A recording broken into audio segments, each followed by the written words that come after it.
Hey, what's up? Are we starting at the desk? I just sent you a top line to ask if we were at the desk. 32. 1 2 1 2. Mic check. 1 2 1 2 1 2 1 2 1 2 1 2 1 2.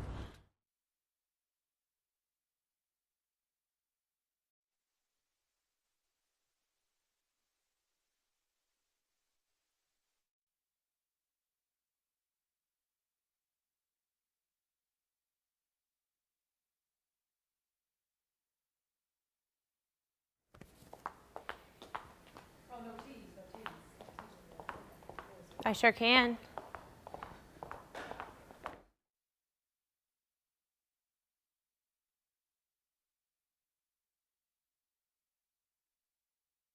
Fours 1098765432. You got me. You can actually see the fuel as it pours out of the back of that.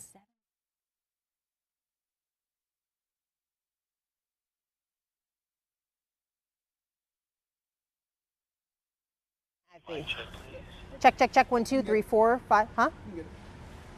Check 1, 2, 3, 4, 5, 6. Oh my gosh, I'm gonna everywhere.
Neighbours fed up and at a loss after 2 cars in less than 24 hours destroy a front yard and total a brand new car. Emergency in the air. I smelled that like gas, And chaos on the ground. and then my eyes started itching. Thieves break into several homes, taking thousands of dollars worth of items. Hear from the victims. Massive chemical fireball where people live. And it's really the waste of water. An overflowing pipe and a malfunctioning fire hydrant has one local family asking the city of Atlanta for answers. Now there's algae growing and like a river flowing through my backyard. But first, families on edge tonight after 2 cars destroy front yard and total a brand new Jeep. This is all happening in less than 24 hours. We're going to explain it all for you tonight. I'm Sean Gables. And I'm Rick Folbaum. CBS 46's Jamie Kennedy spoke with those involved. And Jamie, they say this is a very dangerous situation. They do indeed, Rick. Neighbours and family speaking to me of cars using this residential S-bend like a racetrack, losing control and eventually damaging property. They say it's only a matter of time before things turn fatal. It's terrifying. Now I sit in my house and I listen to these noises and I'm like, uh-oh, is that one coming? Stacey Denicola still shocked after a Saturday of carnage. That somebody had come through my picket fence here, ripped up all the footings of the fence and landed somewhere over here. Stacey couldn't believe it. Honestly, the first thing that went through my head was that like, not again. Like, it can't be, that can't be. It can't. Only 12 hours prior, police say around 4:30 a.m, a driver lost control driving west onto 4 Avenue and veered off the road, narrowly missing a power pole and crashing into a new parked SUV. It was amazing because the screech actually woke me up, and then the boom was what like shook the house. Both cars only feet away from causing even more damage. Like, if she had started to swerve off sooner, she would have come through the fence at a different place, and it's possible she could have come through the front of the house. Families in this particular stretch say a human tragedy is inevitable. It's a busy road, it's got a lot of curves, and people go awfully fast. So everybody starts telling you, oh yeah, I've lost 9 mailboxes. Again, somebody else down the street last month had the same thing happen, only I think in that instance they crashed into their house. Everyone agrees something needs to be done. You know, you hear screeching all the time on this road. Something has to be done, and I think it's getting to the point of a greater urgency than anybody's ever really looked at it before. Now, the speed limit on this street is 30 miles an hour, but we've seen many cars coming past going much faster than that. We even almost saw a crash happen here just before we came live, and there are traffic flashing safety lights and signs on the road, but residents say that this really isn't doing anything. Sean. Jamie, you spoke to the residents, you spoke to that homeowner, but were you able to speak with any officials about the situation and get some type of remedy here? Sean, I was able to speak to a number of city departments, and they say that they are working on this problem, looking into it now that we've reached out to it. And I just got a text just before from one of the departments who said they will have an answer for us tonight, so we'll be sure to bring that to people at 11 o'clock on CBS 46. Sean. All right, Jamie, I just saw that car coming around that curve pretty fast. Clearly not obeying the speed limit. We'll continue to get more on the story tonight on CBS 46 News at 11. I'm Alicia Roberts at the CBS 46 Live Desk. We are continuing to follow breaking news. A Delta plane dumped more than 10,000 gallons of jet fuel onto children on a playground below. Take a look. You can actually see the fuel as it pours out of the back of that 777 plane. Tonight, we've learned Delta Flight 89 had just taken off from LAX and was headed to Shanghai, China, when it was forced to offload fuel before making an emergency landing back in LA. In all, 60 people, including children, were sickened. I smelled that, like, gas. I don't know what it was, though. And I got scared, so I told my friend to hurry up. And then I was so scared, so that we just went inside. And then my eyes started itching. Clearly, she's shaken up. Now, in a statement, Atlanta-based Delta confirming that flight had, quote, engine issues requiring the aircraft to return to LAX after an emergency fuel release to reduce landing weight. Tonight, the FAA saying within the last hour or so as well, quote, that they are thoroughly investigating the situation and that there are special dumping fuel procedures over major cities. Pilots typically dump fuel over the ocean, and only in extreme emergencies should they dump over land, and in those cases as far away from populated areas as possible. A story we will stay on top of. At the Live Desk, Alicia Roberts, CBS 46 News. Still seeing some rain south of the city tonight. Take a look. The showers are moving out. They're dwindling, but from, it looks like anywhere just along 285 in DeKalb County down through Henry County, Rockdale County as well, over through Madison and Eatonton. Still seeing light to moderate showers, which again should slowly taper overnight. So not nearly as wet as last night, just a few showers overall. Cloudy and foggy tonight. Tomorrow, 70 degrees, near record high temperatures. We'll get on and off rain through the day. Again, not nearly as widespread as it was or heavy as today. Still about a 60% chance of rain, and that will continue at least through tomorrow night. Temperatures 20 to 30 degrees above average tomorrow will drop. Winter returns, but when? I'll let you know coming up here in about 10 minutes. Thank you, Ella. And you can get pinpoint weather and traffic with our CBS 46 app. You can download the app, which is 100% free in the Apple App Store or on Google Play. Well, for many, the holiday is the season of giving, but for some, it's the season of stealing. Yeah, Atlanta police are now working several break-ins at one apartment building in Buckhead. Thousands of dollars worth of belongings taken between Christmas and New Year's. CBS 46's Brittany Miller. You've been tracking down this story and bring us up to date on this crime alert. Well, let me tell you, just going through some of these police reports here, we counted more than 20 items taken from 8 apartments in this building, including golf clubs, wine, gaming consoles, even cash. Many of the victims away for the holidays. When Brian Hare came home after a 2-week holiday vacation with his fiance, he noticed something odd. I walk to the door, I see that chiseling above the top lock, and I'm like, oh man. The couple was robbed, taking about $1,700 worth of gaming consoles and equipment. 6 bottles of wine were also missing. Pretty valuable wine, so it's like probably about $40 a bottle. Police reports we obtained show Hare was one of more than half a dozen homes burglarized at the Marquee in Buckhead over the holidays. Thousands of dollars worth of items taken. One woman sent us pictures of her apartment after it was ransacked and robbed. You can see someone kick down the door. It just took one swift kick and it knocked this piece onto the floor. Howard Brownstein is another victim. I got a text from Discover Card saying that somebody had tried to use our card at a gas station. In addition to that credit card, robbers took his dad's diamond ring. He says this Buckhead building is vulnerable to these kinds of break-ins. Part of the problem is, unlike a high-rise, there's several entrances all around. Hare has a message for whoever's behind this holiday crime spree. When my boys at the Atlanta Police Department find you, oh man, it's on. And I did reach out to the management company asking what they're doing to keep the people who live here safe. A spokesperson says they do have an APD courtesy officer here as well as nightly patrol, Sean.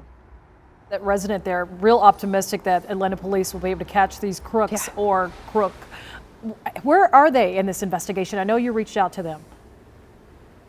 I did reach out to them earlier today. We've been talking about this for more than a week now. I'm still waiting to hear back from them. Of course, when I do get that update, I'll let you know. For now, we are live in Buckhead, sending it back to you. You're all over it, Brittany. We appreciate it, and we'll get another update from you tonight on CBS 46 News at 11. Astonishing video from Australia. Fires making the air quality there very dangerous to breathe. Australia is experiencing one of the most severe fire seasons ever. And there is some good news. The country is expected to get some much needed rain this week. New drone video shows the charred aftermath in Australia. You can see ash pile after ash pile. 28 people have died and 2,500 homes are gone. We have brand new video tonight from the Philippines. Take a look. People scooping mounds of ashes off of their homes after a nasty volcano eruption. The blast put tens of thousands of people in the dark. Amazingly, we checked, no one has died. And check this out. A chemical plant explodes in Spain today. The blast killed 1 person, injured 6 others. Another person is missing tonight. No word yet on the cause, but investigators believe it was an accident. CBS 46 will update you on the story in the next 10 minutes.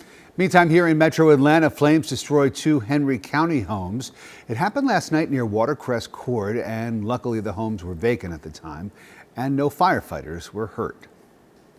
Chatter about a possible takeover of the Atlanta airport is rising again at the state capitol. It is not being voted on yet, but lawmakers, they are talking about it. CBS 46's Capitol reporter Haley Mason went to Atlanta Mayor Keisha Lance Bottoms today. Atlanta Mayor Keisha Lance Bottoms returned to the state legislature for a second day, reaffirming her desire for a good working relationship with state lawmakers, some of whom are pushing for a state takeover of the Atlanta airport. Bottoms made it clear she's opposed. My position has not changed since last year. I don't think that we should tamper with the world's best airport. I think that any interruption in that airport in terms of leadership and oversight will be disruptive for the operations of the airport, but also for the people who use the airport. The Atlanta City Council staunchly opposed any form of a takeover as Senator Burt Jones pushed a bill to take the reins, citing corruption and questionable contract bids. What we've had are some problems that don't have anything to do with how the airport is operated. And what we've done with the Inspector General will give us even more oversight over procurement and the processes that we've heard concerns about coming from our leaders at the state. The original bill at first proposed a complete state takeover. Then other bills scaled that back to a possible government oversight committee, adding checks and balances. Yesterday, Lieutenant Governor Jeff Duncan essentially said they'll have to wait and see what happens with those efforts. House Speaker David Ralston, though, made it clear he doesn't think it's a good idea this year. I'm not sure that in a session that we're being asked to cut the budget, it's a good time to talk about taking on an enterprise like the Atlanta airport.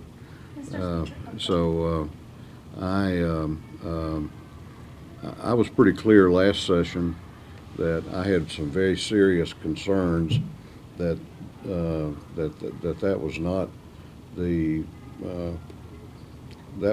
best solution, a state takeover, and nothing has changed my mind. The latest version of a possible airport takeover plan is parked in the House for now. Reporting at the state capitol, Haley Mason, CBS 46 News. CBS 46 is everywhere. A Bibb County teacher is in jail, charged with battery for the way he allegedly grabbed and shoved two 7-year-old little boys. Police say Roger Edward Clark held the boys against a wall, their feet dangling, and then shoved them when he dropped them to the ground. Cobb County Commissioner Bob Ott has decided not to seek a fourth term. The 62-year-old District 2 commissioner joined back in 2008. Ott says while he is retiring from politics, he will stay on the job as a Delta pilot for several more years. Cops wanted to find these guys accused of stealing from a Shell gas station in Norcross after intimidating the clerk once he accused them of stealing. While he hid, they made off with bags of chips and some lighters. Bye-bye SunTrust Park. Hello, Truist Park. That name change was officially announced today as a result of SunTrust Bank merging with BB&T, becoming Truist Financial Corporation. Along with the new name, the park will have the Truist logo and the signature purple color. And by the way, SunTrust Park is the most recent Metro Atlanta sports venue to undergo a name change. 2 years ago, Phillips Arena became State Farm Arena. Then 3 years ago, Georgia State University took over Turner Field, the former home of the Braves, turning it into Georgia State Stadium. That same year, the Georgia Dome, former home of the Falcons, came crashing down. The $1.6 billion Mercedes-Benz Stadium is now where the Falcons play. Nice stadiums all around. Just a reminder, we have another sports arena that's getting some attention here in the metro area. The College Park Skyhawks hosting the Grand Rapid Drive tomorrow at Gateway Center Arena. And you can catch all the action only on Peachtree TV right here starting at 7 p.m. tomorrow night. I'm Molly McCullum with tomorrow's traffic. Tonight, we won't see quite as much rain as we've seen for the past couple of days. Just a few showers to slow you down, not only in the morning, but also in the afternoon, though the commute shouldn't be nearly as terrible as what we've seen for the first 2 days of the week. I'm Molly McCullum. That's tomorrow's traffic tonight. Book bag, duffel bag, suitcase. I'm Mike Dunstan. What they have to do with a viral Facebook post and how you can give dignity to a foster child. And there's a right time for an ocean drive, and then there's a wrong time. I'll have to see more of this video. I'll pass on that. Plus, baby whales. You like them? Oh, wait till you got to stick around for this story. Homegrown right here in Atlanta. We'll explain right after the break. Ah, very nice.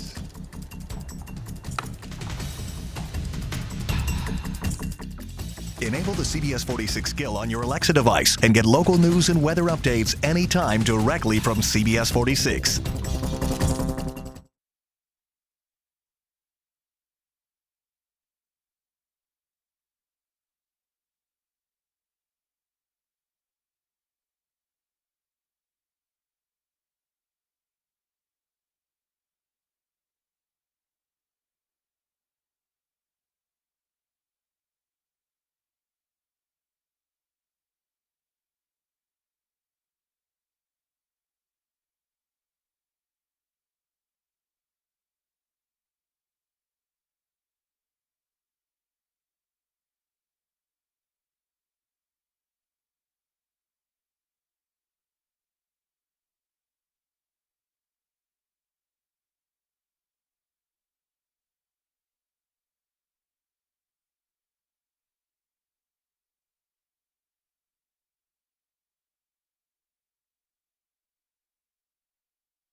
Thanks for making CBS 46 the fastest growing news in Atlanta.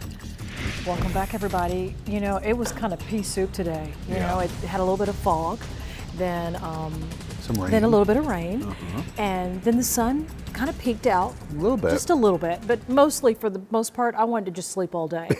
I'm sure you were in the same boat, but you got bills to pay. So we're going to have your complete forecast. The rain is actually going to end eventually. Ella Dorsey has been working on her pinpoint weather report. She's coming up in just a few minutes, but first, we have this brand new video tonight. The Georgia Aquarium will welcome a baby beluga in just a few months from now. Mom is a 20-year-old beluga named Whisper. An ultrasound revealed the calf. Beluga whales give birth after a gestation period of 14 to 15 months. Wow. Wow. But it sure is That's pretty. a long time to carry a calf. lot of calf there. All right, we are working to get results tonight for a Sandy Springs woman who says water from a mysterious pipe is now overflowing into her backyard. That's right. Atlanta's Department of Watershed Management told her that it wasn't their problem, but a private plumber found issues that proved otherwise. CBS 46's Melissa Stern went to Kayron Drive to speak with that woman today and is getting answers from the city. Water has been spewing into Belinda Marcus's yard since December. Gallons of water are being wasted, but she says the cause of the leak could be endangering the entire neighborhood. Belinda Marcus noticed water was collecting on her lawn in December and contacted the city of Atlanta. And they said, it's on your property, sorry, can't help you. So she called a plumber when the issue worsened. They came out and dug up the area and found a random pipe. The pipe wasn't connected to her water meter, and he couldn't figure out where it was leading to. The plumber suggested having a technician come out, who then snaked a camera through the pipe about 60 feet. And that technician called me and said, look, it smells a little of chlorine. We don't know what it's connected to, but by the way, your fire hydrant is also dripping. So she called the city back, started several tickets, but she says they kept closing them without fixing the problem. The fire hydrant is still leaking. That's an issue, wasting, I don't know, hundreds of thousands of gallons of water or more.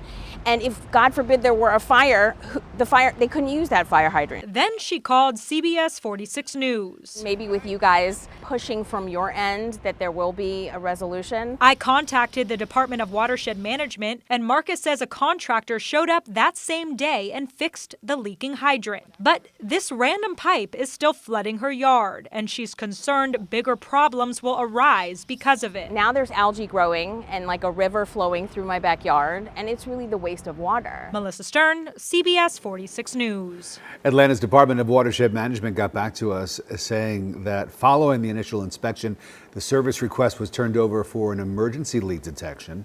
While a nearby leaking fire hydrant has been repaired, it is not believed to be the source of the flow on the property. So we'll still have to keep on top of that. I'm Alicia Roberts at the live desk with an update on that massive explosion at a chemical plant in Spain, which has left one person dead, 6 others gravely injured. Another person tonight still missing at this hour. Take a look. The explosion happened at a factory that produces plastics and other products. A tweet from the local emergency management team saying, quote, the blast was a chemical accident. At least 2 of the injured people had serious burns. The person who is missing is a plant worker. Now, you see those flames shooting up in the sky. People who live nearby are warned to close their windows and not go outside for fear of potentially harmful gases and smoke in the air in that area. At the live desk, Alicia Roberts, CBS 46 News. Thanks, Alicia. Here's some video you've got to see tonight. Take a look at this. Giant waves pounding cars on the coast of Scotland. Drivers pass by and get drenched by the dangerous tide. People who live in the area say it's the worst storm they have seen in years. It's very dangerous, too. Ella, would you recommend anyone do what you see those drivers doing? I mean, First, it's not good for the road cars. so close to the ocean? Or maybe it was far back and that's how far the tide has come in. I don't know. That just seems really dangerous. a little sketchy. It's in Scotland, Yeah, not but the look, United States. we have like the Pacific Coast Highway that goes right by the water. Like Not that close. No, it's like 100 feet up from the coast. I guess so. You ever driven on it? Yeah. It's beautiful. I love it. But it's like a cliff. It's high, yeah, and windy. All right, guys, let's talk about Atlanta. Yeah. Yeah, shall we? North Georgia, how you doing tonight? Hope you stayed dry today. It was hard to, right? Oh, It was very wet, and it was actually pretty warm out there. We hit 65 degrees earlier today. We're currently sitting at 61. Almost 3/4 of an inch of rain at the airport. Many areas picked up an additional inch of rain today. I'll show you the numbers coming up at 9:45, but the significant totals that we've received this month are crazy, and just how hot it's been. We'll take a look at that coming up. But again, a few showers south of the city. It's all due to the stationary front that's going to sit in our area tomorrow. It will fuel another round of very damp and very humid conditions. Want to mention the areas of northwest Georgia from Ellijay down to Rome, even up through Union County, seeing some fog, reduced visibility on the roadways. Make sure you're using low beams. Look at Canton, just dropped to 1/2 mile. So that fog in the northern tier could sink down through the coming hours. If you can stay off the roadways, a good idea to do so. Overnight tonight, we should dry out. It shouldn't be too bad the day tomorrow. Isolated showers are possible, mainly north of the city, but it's not going to be a complete washout like it was today. So your commute to and from work doesn't look too bad, but I would keep the umbrella handy, especially in those northern counties. Now, tomorrow through the day, most of us will just get a trace of rainfall. Up to an inch of rain is possible in the mountains, but I do think additional flooding is very unlikely through the day tomorrow. A cold front sinks in tomorrow night. That's when rain chances will be the highest, right around midnight tomorrow night. After it moves through Thursday, we dry out. We'll even get a little bit of sunshine, and cooler air starts moving in. So whereas it's going to be very muggy through the next day, by Thursday, that cool, crisp air returns. Not cold, temperatures still in the 60s on Thursday, but we continue to see a cooling trend. By Friday, we're back into the low 50s. And take a look at next week, guys. Winter is going to return with a bang.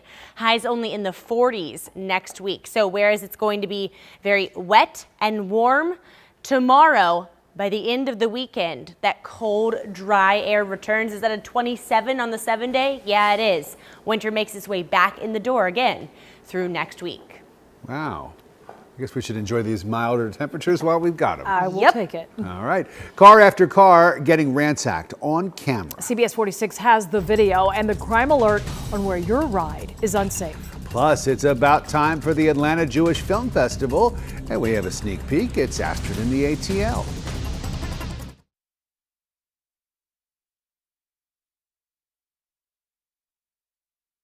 1, 2, 3, 4, 5, 6, 7, 8, 9, 10. Okay, thank you.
Thanks for making CBS 46 the fastest growing news in Atlanta.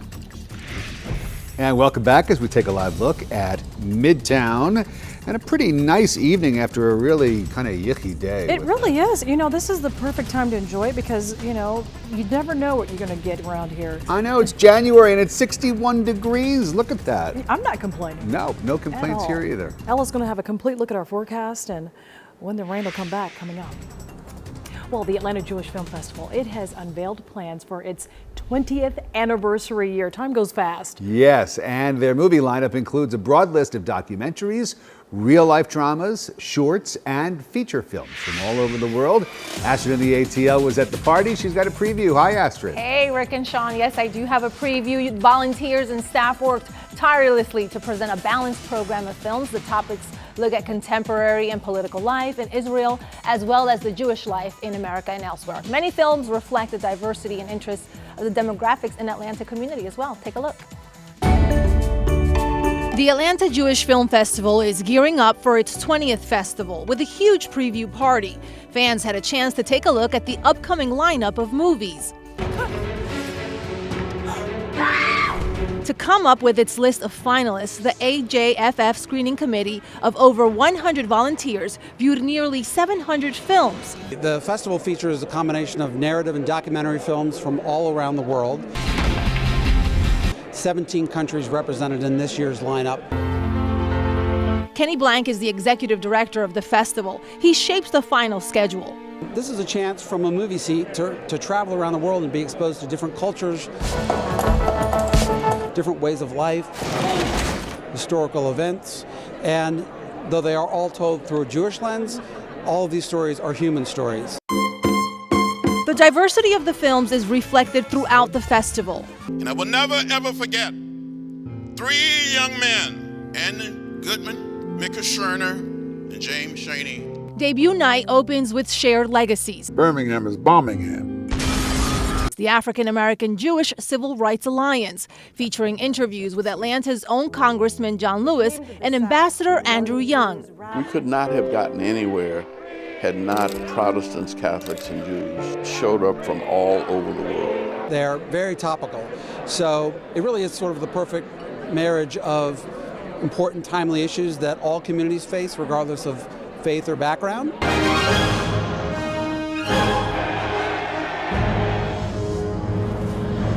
And ticket sales begin January 27th. The festival opens its 18-day run on February 10th. It's always a great event to go to because these are high-quality films from all over the world. Great. Well, they're very timely. I mean, in this day when we are seeing an increase in anti-Semitic activity here in Atlanta and around the country, it's nice to be able to see a festival celebrating things that are being viewed through that Jewish lens, as the organizers say. And the universal themes which everyone can relate to. So that's what I think touches everyone's heartstrings, no matter where you come from. Thank you, Astrid. We're South Hollywood, and literally we have more festivals here than probably California now. Yeah. I'm impressed, and to keep you busy.